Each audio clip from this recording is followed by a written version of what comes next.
Então, Olá, fofoqueiros, fofoqueiros. vamos Usar mais uma hoje. fofoca literária. Muito obrigado por Dessa ter vez, ouvido. a gente vai falar um pouco. Volta agora Eita, porra. daqui a 15 dias. Gente, Evaristo. Enquanto isso, nos sigam lá nas redes sociais. 10 segundos de início que era pra fazer barulho.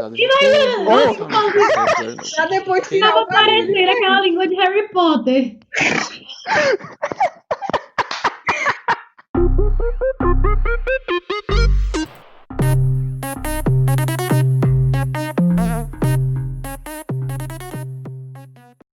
Olá, fofoqueiros! Sejam bem-vindos a mais uma fofoca literária. No episódio de hoje, a gente vai falar um pouco sobre o livro Coraline, do Neil Gaiman. Mas antes, vamos às nossas convidadas. Primeiro, a gente tem Zana, a queridinha dos ouvintes. Obrigada, fãs, amo vocês. Mariana, a nossa referência em filme sapatão. Olá, gente, tudo bom? E, por fim, Nathalie, a cosplayer de Coraline do grupo. Foi uma tour pra comprar aquela capa de chuva amarela. Vamos ao enredo do livro. Aqui a gente vai ter a história da pequena Coraline. Ela, que é uma criança muito solitária, se mudou para um lugar novo com seus pais e, basicamente, no meio do nada. Não tem um vizinho criança para ela brincar, só tem adulto que não sabe nem o nome dela direito. E ela tá se sentindo bem solitária. Gosta só de ficar explorando, ver jardim, ver mato, ver poço, esse tipo de coisa. Até que um dia, ela passa por uma porta aqui na casa dela e dá de cara com o mundo invertido, que o pessoal tem um zóio de botão e tudo fica incrível pra ela. Todo mundo a ama, todo mundo sabe seu nome e todo mundo é uma duplicata de quem tá no mundo real. Tendo isso em mente, vamos ao debate. Primeiro ponto que eu gostaria de passar com vocês é sobre a personagem principal, a Coraline.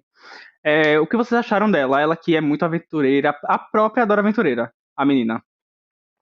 E o que vocês acharam da caracterização dela? Se ela foi bem introduzida, se ela foi bem apresentada, se vocês gostaram dela como personagem, como protagonista. Então vamos lá, o debate está aberto. Eu gosto bastante, gostei demais desse livro. Acho que a personagem principal, Coraline, ela é muito gente boa, assim, sabe? Sabe uma criança de gente boa, criança que você gosta, que você quer ser amiga? É ela. Eu acho muito legal que ela não é tão... Porque às vezes eu tenho a impressão de que quando você está escrevendo uma obra para criança, às vezes a obra tem uma tendência a ficar um pouco... Tem a tendência a ficar um pouco bobo demais. E não é nem um pouco o que acontece nesse livro. A personagem, ela é muito esperta, ela tem uma personalidade muito forte, muito bem definida. Gosto demais de Coraline. Tudo pra mim. Eu também adoro Coraline, gente. Eu gosto muito dessa ideia de colocar ela sempre como uma criança curiosa, exploradora, que tá sempre em busca, principalmente acabei de me mudar, gente. Eu preciso conhecer o ambiente, conhecer os vizinhos e esperar minhas aulas começarem, porque é verão e até lá eu preciso realmente criar esse momento de aventuras. Para mim já deixa uma coisa muito lúdica, porque realmente crianças gostam de xeretar as coisas e descobrir os ambientes. Mas, como Mariana também disse, eu sinto, na verdade, que às vezes ou adultizam demais as crianças ou deixam elas como se elas fossem muito burras. O que também é muito pesado, porque a gente tem que olhar para esse lado aí da inteligência da criança, e eu acho que ele faz isso de maneira muito, muito incisiva, muito bem colocada. Perfeita, Coraline. Coraline é o máximo, eu também gostei muito dela.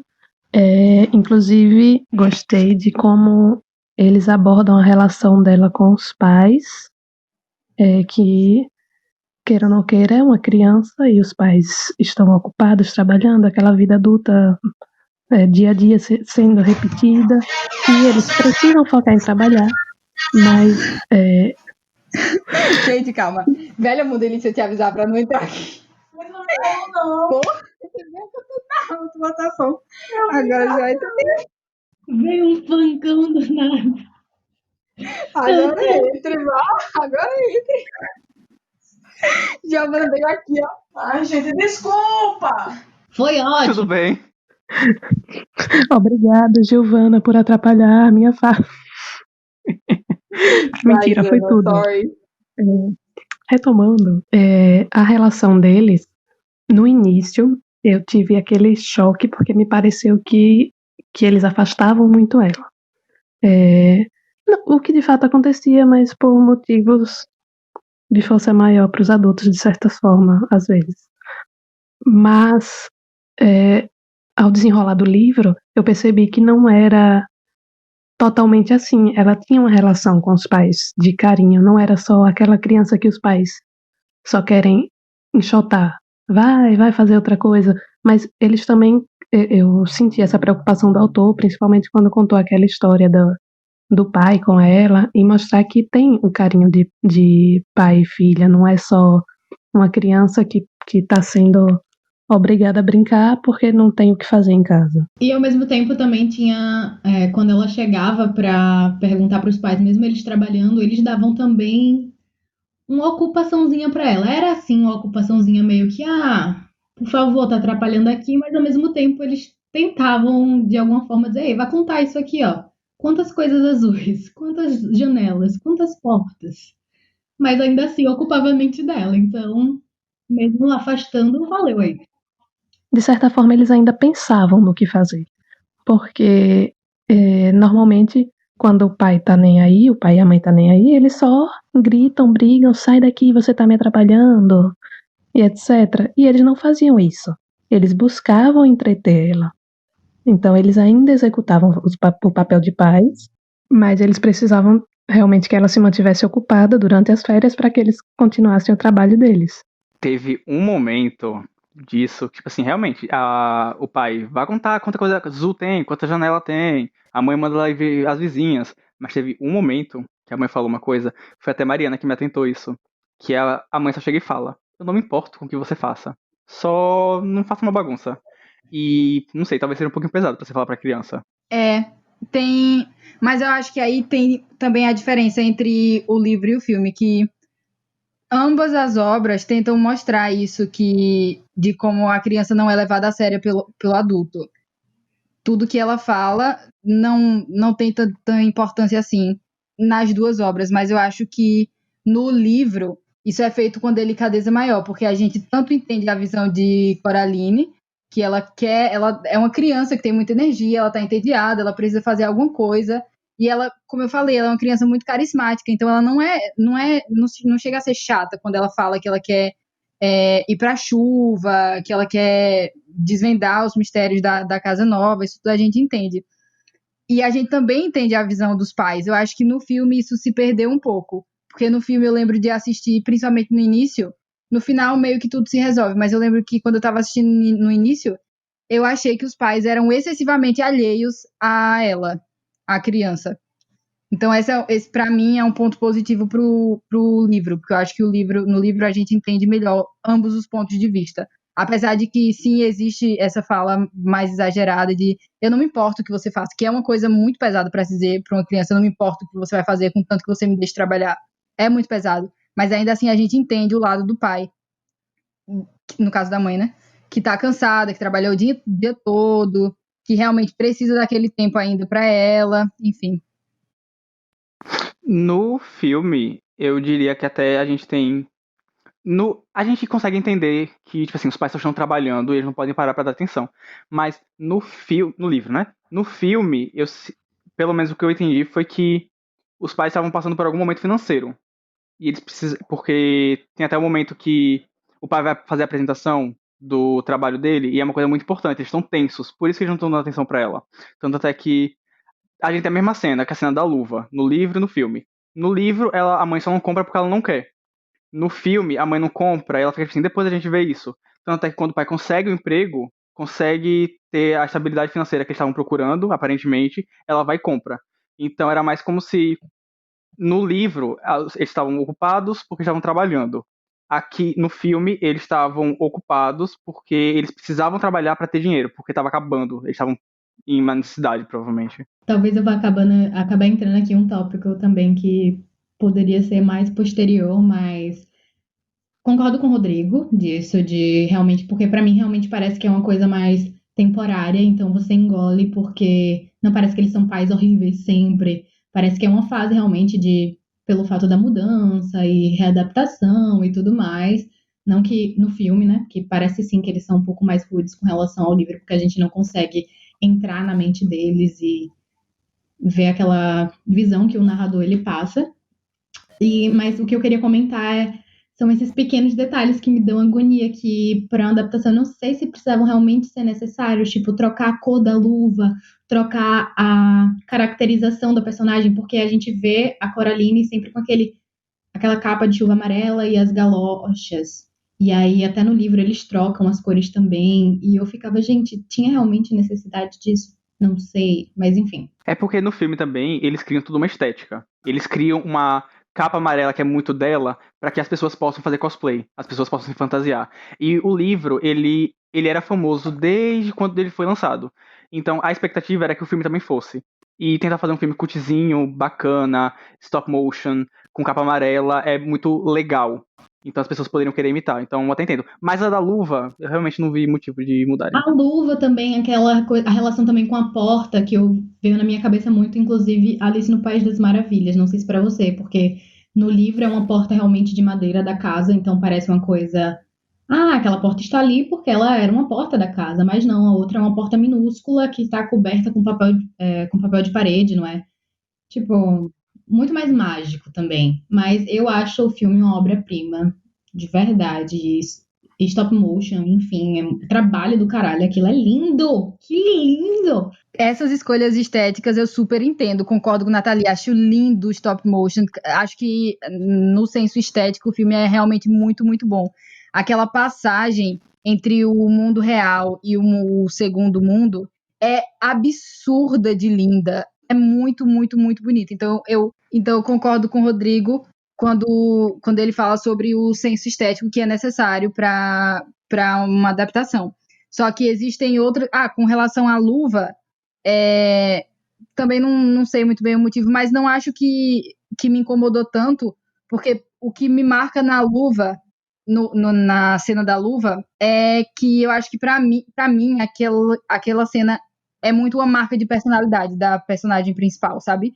Porque ela fala que todo mundo na escola vai estar com uma roupa cinza, sem graça, e aquela luva é diferente, sabe? Ela é toda colorida, então ali mostra muito da personalidade da personagem principal. Então isso pra mim é a coisa mais importante daquela cena da luva. E aí eu acho que, como eu fiquei focando nisso, eu meio que esqueci de características específicas, tipo cor da luva, essas coisas. Sobre parecer com Alice no País das Maravilhas, eu achei que o gato parece muito com o gato da Alice. E aí é outra coisa que o livro ganha muito do filme, é o personagem do gato. O personagem do gato, ele no livro, ele é muito, muito, muito bem construído, muito bem construído. Ele tem umas sacadas extremamente inteligentes, ele chega a ser engraçado algumas vezes. E o livro todo, na verdade, tem umas tiradas muito engraçadas. Em vários momentos, enquanto eu estava lendo, eu ri bastante. E vendo o filme, acho que o filme apelou mais para esse lado gótico, e aí um pouco do humor que tinha no filme, no livro a gente perdeu no filme. Mas eu acho que justamente por isso, na adaptação, eles colocam o... Gente, como é que pronuncia o nome dele exatamente? Wybe? Wybe. Eu acho que é Wybe, não É que sei. tem outro nomezinho, né? Que o nome completo é isso, como se fosse... Wyborn. Isso. O Wybe, enfim, eu acho que justamente eles criam esse personagem a mais pra tentar usar ele como um alívio cômico, porque ele é todo meio desastrado, ele aparece ali, ele não aparece em todos os momentos, mas quando ele aparece dá uma aliviada, eu dou uma risadinha com ele. Então eu defendo aí, eu sei que o livro também não precisava colocar mais outra coisa e mudar completamente, mas como a gente disse, é uma adaptação, e eu acho que também até para ficar um pouco mais infantil e mais fácil de digerir, porque se fosse muito como o livro, eu acho particularmente que se eles seguissem à risca, daria mais medo. Pelo menos isso é uma opinião particular. E eu acho que então, para colocar o Wybe ali, ele serve como esse alíviozinho e colocar o gato como mais misterioso. Eu sou completamente contra a existência desse personagem. Completamente contra. Eu acho que não tem nenhuma necessidade. Eu acho que quando você... É porque eu li primeiro o livro e aí depois eu vi o filme. Então, vendo a dinâmica do livro, eu vejo que não tem necessidade nenhuma daquele personagem estar ali. Primeiro que boa parte da personalidade de Coraline é justamente ela ser uma criança muito independente. Então ela quer descobrir as coisas, mas ela faz tudo sozinha, ela se vira sempre sozinha. Então, por isso, ela já não precisava de um outro amigo. E eu não gosto dessa necessidade de sempre ter, tipo, uma criança Do sexo masculino que do auxilia sexo ela a achar masculino. as coisas. Eu não queria, Eu entendo isso eu não também queria dessa parecer parte. Porque, machofóbica, não, mas eu mas entendo essa parte realmente. Porque ele aparece meio que ajudando por exemplo, o espelho, as cenas finais da mão, da luva o quê, gente? Da mão da outra mãe.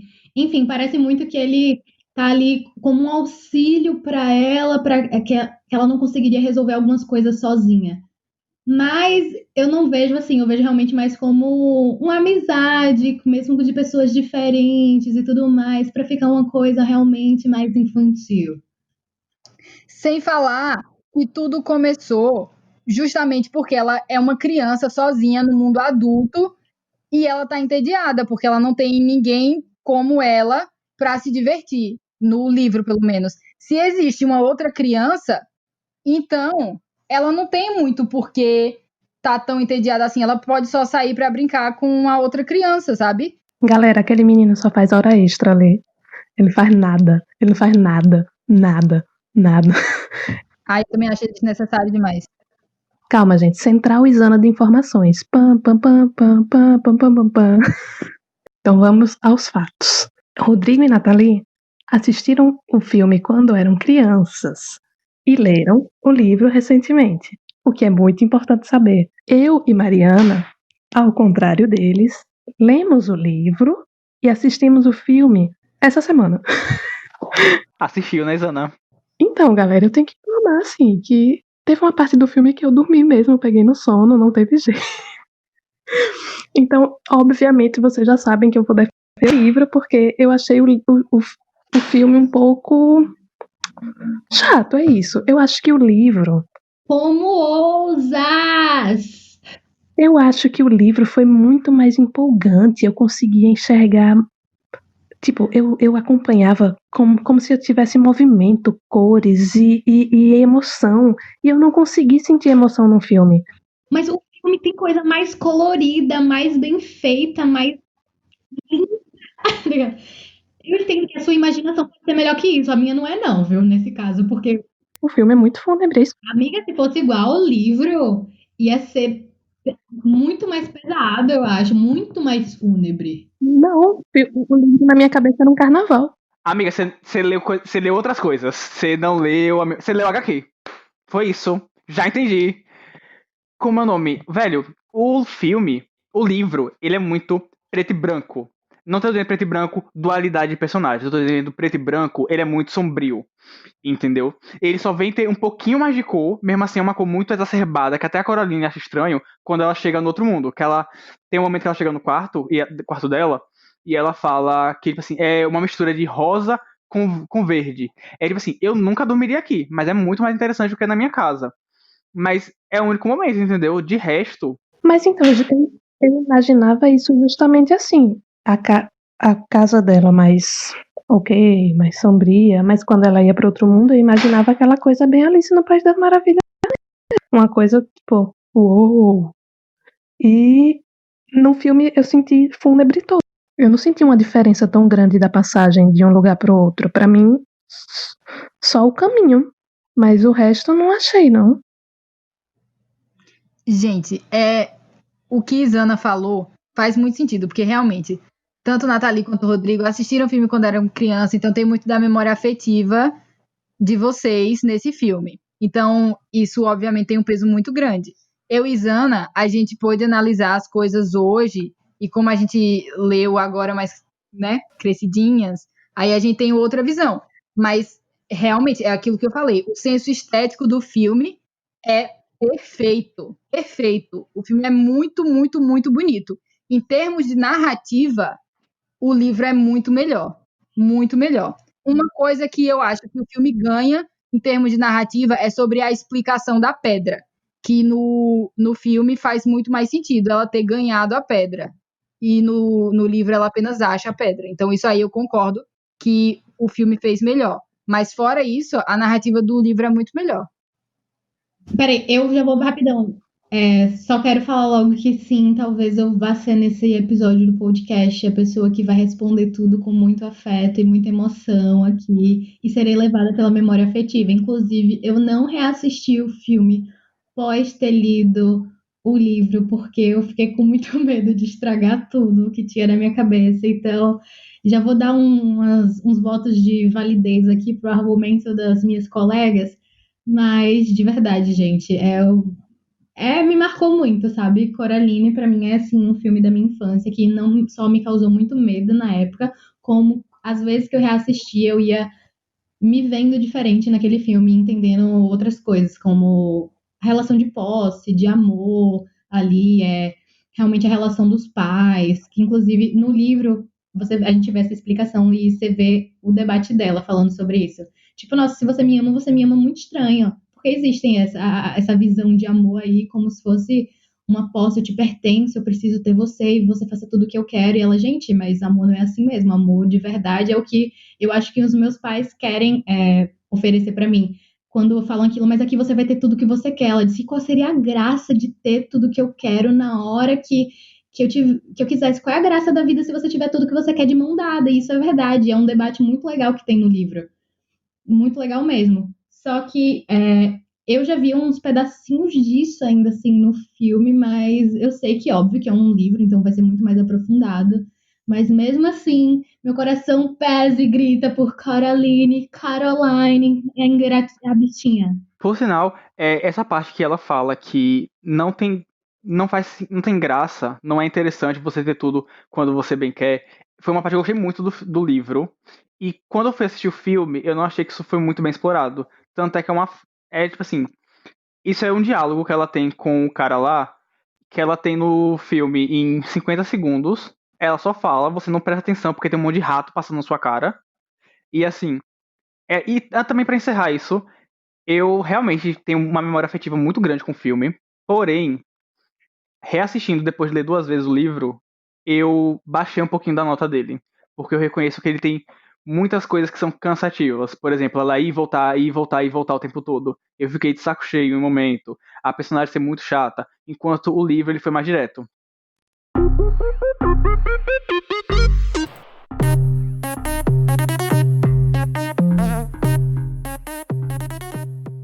Uma coisa que eu acho muito legal dessa obra é que ela leva a criança a sério.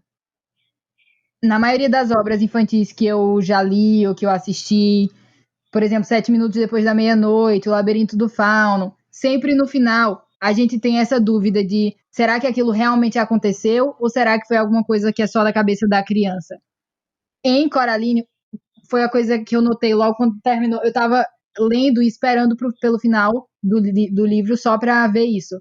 E quando eu vi que fica muito, muito claro que aquilo realmente aconteceu, não existe nenhuma dúvida de que aquilo realmente aconteceu. Então, do contrário das outras obras infantis, onde chega o final e aí você fica, será que a criança tá certa ou será que o adulto tá certo? Será que aquilo realmente aconteceu ou será que foi só imaginação? Nesse livro, a gente tem uma inversão de papéis. O que a gente vê é o contrário. A criança, ela definitivamente está certa. E o que a gente questiona é o adulto. Será que o adulto lembra? Será que o adulto tem noção disso? Então, dessa vez, quem é que é questionado é o adulto, ao invés da criança. Eu achei isso muito legal. Então, e você falando disso realmente, dessa visão de colocar ela realmente como certeira e verdadeira nas coisas que ela faz e não duvidar dela, eu acho muito engraçado isso, porque geralmente a gente, no livro mesmo, eu duvidava o tempo todo dos adultos. Eu ficava, gente, esse cara aí que tem um circo com uns ratos, e ela ficava assim, que rato, pelo amor de Deus, que viagem é essa, tá doidão, é filhote. E aí você acreditava na Coraline por essa visão mais realista no momento, e depois ficava, nossa, nada a ver. As senhoras mesmo, quando elas falavam muito daquilo, parecia muito Ai, porque nós éramos muito famosos e a gente recebia várias coisas, olha, dos homens, disso. Também parecia muita viagem delas como uma memória afetiva. E eu ficava, gente, descredibilizei todos esses adultos aí nesse momento e Coraline é a única sensata. Até que ela viaja realmente, pega essa atalho aí para o outro mundo e entende mais também sobre esses adultos. Mas até então, no início do livro, eu já estava muito mais apegada a Coraline e eu via os adultos como as pessoas mais no sense e sem gracinha desde o início, até os pais. A gente vê bem isso, que ela é uma criança muito madura e uma criança muito consciente das coisas quando ela vai pro outro lado e a outra mãe tenta fazer que tudo seja perfeito, que tudo seja muito bom, que tudo seja incrível. Ela não tem um pingo de atenção lá, ela vai ter toda a atenção do mundo aqui. Ela vai ter um show que vai ficar o tempo todo, nunca vai parar, ela nunca vai cansar. Só que Coraline não se leva por isso. Ela entende que aquilo está ficando estranho. Ela tem a consciência, depois, como a gente disse, de que ela não pode ter tudo o que ela quer. Que é uma visão até muito madura para uma criança. A gente não espera isso dela. A gente esperaria que ela ficasse só encantada. Meu Deus, eu quero vir pra cá sempre. Que é uma coisa que acontece no livro, pelo menos. Ela ama aquilo e fica voltando o tempo todo. Ela não tem a mesma maturidade que a dos livros. Mas a gente vê isso também, tipo, como ela é uma criança excepcional também, porque quando a gente conhece as almas das outras, a gente vê que já tem um histórico aí de crianças que se deixaram levar por essa situação, que acreditaram nisso. E ela chega realmente como uma ruptura a essa situação, em busca da alma deles e tudo mais. E outra coisa que eu fiquei muito com essa frase na cabeça. Provavelmente alguém já deve ter dito isso também, né? Mas vocês pensaram nisso, mas quando a gente percebe que são os olhos que são trocados por botões, os olhos são as janelas da alma. Ponto. E aí, quando a gente percebe que os olhos ali é tudo um consenso, um contrato ali, uma tentativa de fazer com que ela entre aí nesse mundo e que os olhos eles são trocados por botões, e a gente vê isso muito mais no filme, né? Mas me vem muito na minha cabeça aquilo do os olhos são as janelas das almas. E aí, por que não? Mas os olhos são a janela da alma, então é uma forma de, eu não vou dizer assim, ei, me dê aí sua alma, criancinha. Ah, vamos trocar esse olho aí por esse botão, muito mais lúdico também. E aí eu fiquei com isso na cabeça. É uma coisa interessante sobre. Foi até um dos pontos que me fez gostar mais do livro. Rodrigo, decida. Você tá do meu lado ou você tá. Não! Ó, vou deixar claro aqui pra quem tá ouvindo e pra vocês. De início, quando li pela primeira vez, eu achei um livro 3 estrelas e meia, 3 estrelas. Fui reassistir o filme, li de novo, gostei mais um pouquinho. Fui assistir o filme, gostei mais um pouquinho. E fui pesquisar, gostei mais um pouco. Daí.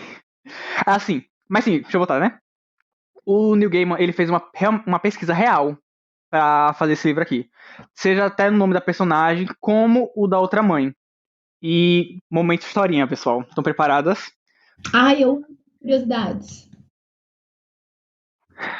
No livro inglês, eu não lembro se é o gato ou se é o menino mais novo, a alma mais nova, que chama a outra mãe de Beldam. Na tradução ficou Bela Dama. E esse é um nome que deram até o século XVIII na literatura e na crença popular para uma bruxa ou fada que habitava na floresta e se alimentava das almas das crianças para ter força, esse tipo de coisa. Daí quando você vê que, tipo assim, os olhos são a janela da alma e ela quer o olho da pessoa para costurar o botão, você consegue, tipo, você já vai matutando como o próprio livro já tá te dando essas dicas de... Sabia, mas nunca duvidei. E outra coisa, sabe a pedra que ela usa? Ela é popularmente conhecida no Reino Unido como pedra de bruxa, que ela te dá visão. Daí, até a pedra que ele colocou no livro para ela derrotar a Beldam é uma pedra culturalmente e de história, assim, que derrota a bruxa. Ah, gente, que lindo. Olha, eu vou dizer, eu achei muito inteligente. Achei o máximo, sério. Sério. Agora deixa eu contar. Eu não sou o tipo de pessoa de Rodrigo que vai atrás das coisas, entendeu? Então seria o máximo se no final do livro tivesse já essas historinhas e contasse pra gente, olha, isso daqui é isso. Eu só sei uma curiosidade que é sobre o filme, que é basicamente por eles terem feito em stop motion, eles tinham que fazer os bonequinhos, né? E aí, quando eles decidiram, quando acabou a produção e tudo mais, eles leiloaram esses bonecos. E aí, cada boneco, na verdade, os bonecos que valeram mais foram da mãe, da outra mãe, que eles venderam, tipo assim, US$ 50 mil, enfim, eles arrecadaram quase US$ 1 milhão vendendo esses bonecos. E depois, o que eles fizeram com o dinheiro, eles doaram para um projeto, para uma escola de artes. Ou seja, achei legal o jeito que eles converteram o dinheiro para continuar esse tipo de produção que não é fácil de jeito e maneira. E aí é uma coisa, a única curiosidade que eu sei assim é sobre o filme, porque eu tenho mais apego ao filme. Mas é isso. Um complemento da origem do termo Belda. Ela não gostava dos humanos, né? Ela era uma bruxa, uma fada maligna. E uma das coisas que ela fazia, que a crença popular acreditava que ela fazia, era lançar pragas. Essas pragas eram infestação de barata, de escorpião, de cobra, esse tipo de coisa. E as pessoas gostavam de manter gatos em casa naquela época, porque o gato comia os insetos. Aí é mais um contraponto que a gente vê na mitologia com o livro, porque o gato e ela são inimigos naturais, porque ele acaba com as pragas que ela tenta fazer. Outra coisa que eu queria falar também é sobre, ainda desse contraste filme e livro, gente. Eu gosto uma coisa. Não, é porque o pai no livro, o outro pai, no caso, né? A gente percebe que ele é só mais um súdito da, da outra mãe. E a gente percebe que, tipo assim, que ele não quer fazer as coisas. Chega um momento, assim, que quando ela vai para aquele outro apartamento, naquela busca pela terceira alma, que ela tem um diálogo com ele. E ela fica, nossa, coitado dele, que pena dele. Ela cria um afetinho ali. Outra coisa que me faz muito gostar dela, que apesar de tudo, ela sabe que ele não tá fazendo aquilo porque ele quer, só porque ele não, realmente não tem força com relação a ser contra a outra mãe, mas que ele não segue os ideais dela ali naquele momento.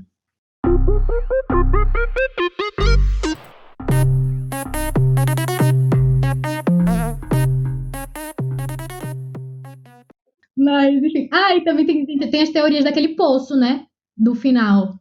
É que a gente tá pulando. Então, o que vocês acham desse poço? Porque dizem que o poço não é um final. Tanto que, pra mim, ó, o livro poderia ter uma continuação e o filme, pra mim, também poderia ter uma continuação. E cadê Coraline 2? Eu não acho que encerra ali. Não, gente, pra mim ela deu a chave pra mãe, que a mãe ficou lá no fundo do poço. Eu não acho que só porque tinha muita água que tinha resolvido nada, não. Existe essa teoria mesmo, como se tivesse que dar alguma coisa. Só que aí eu acho. Teve um momento no livro que eu fiquei pensando nisso, porque o gato fala em determinado momento que existem outras entradas para aquele mundo. São as que ele usa. Tanto é que depois tem um momento que fala que ela fechou todas. Daí eu fiquei em dúvida, tipo assim, será se ela fechou todas para sempre ou se ela fechou todas temporariamente?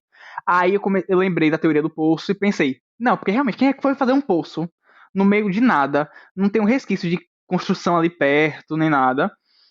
Porém, no livro, tanto no livro como no filme, mostra que ela ouve quando a mão bate no fundo. Então tem um fundo daquele poço. Daí eu não sei se poderia ser um portal para outro lugar para entregar para a mãe. Posso ser que bateu lá na outra mãe também. Não sei. Eu acho que tipo, todo final teria um. Eu ainda penso no poço, sim, como uma dimensão. Pô, a porra de uma porta era, porque um poço não pode ser. Ai, sabe? Galera, eu só queria dizer assim, que o meu personagem favorito é o gato, do livro. O do filme, nem aparece, coitado. Eu fiquei triste. Mas o gato do livro é meu personagem favorito, com certeza. Quem é o personagem favorito de vocês? O gato, tanto no filme como no livro. Coraline, gente, por favor. Não, o gato tem uma personalidade muito forte, ele é muito divertido, ele é muito, assim, não sei, ele é chato de um jeito legal. Ele é cool. Ah, eu gosto mais da Coraline, eu gosto do jeito dela, gente. A Coraline do livro, eu acho Do ok. livro. A do filme, Eu acho a Coraline do livro, tipo, bem mais legal do que a do filme, porém não o suficiente. Tipo assim, eu acho que ela é muito bem desenvolvida, eu acho que ela é muito bem apresentada, ela tem uma jornada muito boa, porém, blasé, entendeu?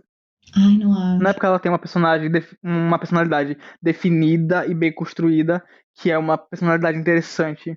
Ela é uma criança que gosta de explorar. Eu gosto que ela, como a Mariana falou, ela é bem madura, ela é madura para a idade, ela, sim, ela é exploradora, ela gosta de fazer as coisas, mas pra mim só não é motivo pra dar biscoito.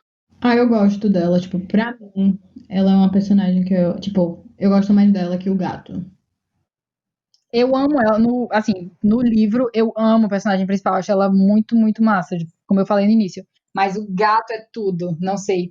Mas quero falar dos ratos agora. Na verdade, quero falar de todos os momentos emo-góticos desse livro, porque eu acho que eu queria tanto que alguém tivesse lido pra mim esse livro quando eu era criança, porque eu, como a criança emo que eu era, eu teria amado tanto, meu Deus, tem umas passagens que me deram um medo assim tão sinistro. Acho que uma das principais, primeiro tem uma parte que eles estão falando, a outra mãe tá falando sobre uma sepultura, e aí eu li em inglês, então anotei em inglês, vou fazer aqui uma tradução simultânea.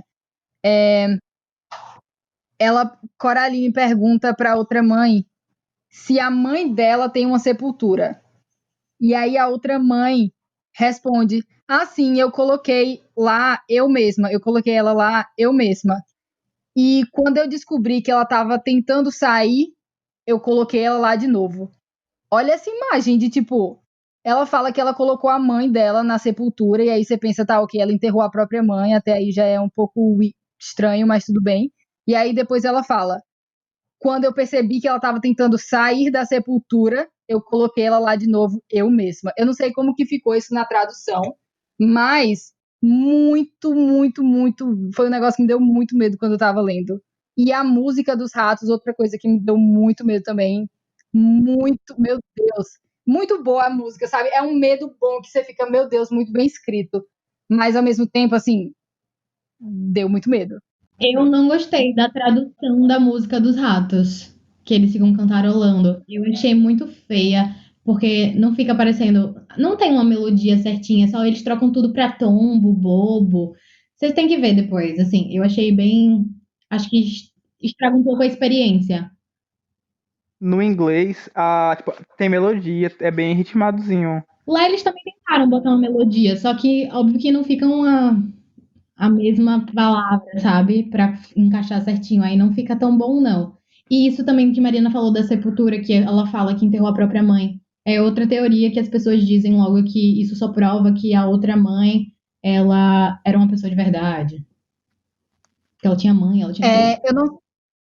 Eu não sei como ficou a tradução da música dos ratos, mas lendo em inglês, o que ele quis dizer, tem uma parte que ele fala mais ou menos: nós estávamos aqui quando você caiu, você estará aqui quando nós subirmos. Eu achei um negócio meio us, sabe? Eu fiquei, Jordan Peele tirou daqui com certeza. Porque é um negócio que dá muito medo. E ao mesmo tempo você entende o lado do rato. Porque ao mesmo tempo que você tem medo dessa canção de tipo, eu tava aqui só esperando você cair, agora que você caiu, você vai ficar aqui e eu vou tomar o seu lugar lá em cima. É um negócio que dá medo, porque obviamente querem aprisionar a menina lá embaixo para eles subirem, mas ao mesmo tempo você fica pensando que eles passaram a vida toda ali tentando uma ascensão. É um negócio que dá muito medo, é muito bom essa música dos ratos. Você pensa no rato como querendo ascensão sempre. Eu acho eles tão. Não, eu acho que eles são mais uma porta-voz da Beldam. Não necessariamente, tipo assim, esse, quando você cair, quando ela pegar a alma da Coraline, e esse, tipo assim, quando eu subir, tipo assim, ela ganhando o poder dela de volta. Porque volta para aquilo dela só querer a alma da criança pra ter energia. Não sei. Tipo assim, é uma boa interpretação sua, amiga. Ninguém tá falando que é ruim, não. Mas. Eu achei, na parte das músicas, eu vejo um pouquinho de personalidade nos ratos como um todo, separado da outra música. Tanto até que depois gato fala que é só que eles são espiões dela, que eles são, tipo assim, são servos, que ele não gosta de gato. Eu não separei essa parte aqui do livro, mas O gato fala, tipo, tenha cuidado. E, outra coisa que é muito bizarra nos ratos é quando vai descrevendo que passa os vultos, sabe? E eu fico imaginando muito isso. Imagine, gente. Primeiro que a gente já tem essa associação a rato de uma coisa nojenta e tudo mais, mas quando ela tá, tipo, na cama e ela vê os vultos pretos, e eu ficava, gente, como isso deve ser aterrorizante pra uma criança. E quando o gato pega o rato com a pata e começa a machucar, nossa, difícil de ler aquela parte, uma agonia. Me senti lendo aquele conto de Machado, como é o nome? Não lembro. Aquele conto do a causa rato. secreta. A Causa Secreta. Me senti lendo A Causa Secreta. Como é o nome? O Gaiman fez esse livro pra filha dele de 4 anos, que gostava de histórias, tipo assim, de horror. Aí ele, tipo assim, saiu procurando nas livrarias alguma que fosse assustadora pra ela, mas ela não ficava assustada. Aí ele foi lá e escreveu Coraline. Foi assim que ela nasceu, porque é uma criança chata. Papai, por que fizeste isso comigo? A menina teve 70 mil pesadelos depois. Não se assustou, não? Vai se assustar agora, taralho. Toma aqui, ó, lê isso aqui. Até eu me assustei, quem dirá a pobre coitada de 4 anos. Eita caramba. Sério, eu não me assustei lendo esse livro. Não me assustei. Mas É que você tem 24 anos, né, amiga? Não, mas eu tenho 21 e mesmo assim, lendo umas partes, eu fiquei, meu Deus do céu. Não é tipo um medo de não conseguir à noite, mas sabe quando a imagem fica na sua cabeça e você fica, velho? Não sei, tipo, a descrição é muito bem feita, e aí fica a imagem na cabeça e você fica, velho, isso é muito macabro.